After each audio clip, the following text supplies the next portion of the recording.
പന്തുകൊണ്ട് സുവർഗം കെട്ടിയതിൽ പന്തുകൊണ്ട് മാളിക തീർത്ത് പന്തിന്റെ അത്തറുപൂശി പന്തിന്റെ പടപ്പാട്ട് പാടി പന്തിന്റെ മുഹബത്ത് കൊണ്ട് ബിരിയാണി വെച്ച് സൽക്കാര പെരുമ തീർത്ത് 448 400 പേർക്ക് വിരുന്നൊരുക്കിയ പന്ത് കളി കണ്ട് പിരാന്തായ ആ നാടില്ലേ, ഇജ്ജും കജ്ജും പജ്ജും നെജ്ജും പറയുന്ന ഒരു നാട്.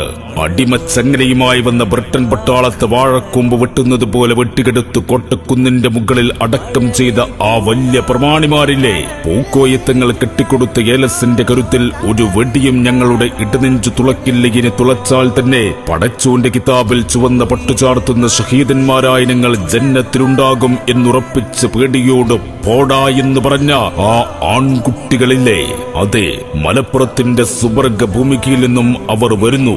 ഗോൾവലക്ക് മുന്നിൽ കാവൽ നിൽക്കുന്ന നിഖിൽ, പ്രതിരോധത്തിൽ പൊട്ടാത്ത ചങ്ങലക്കെട്ടുകളുമായി സഫീർ, പിന്നെ സഫുവാനും വിപിനും സാമുവലും അലിയും ബിനീഷും അച്ചുടവും ആന്റണിയും ബൂട്ടുകിട്ടി.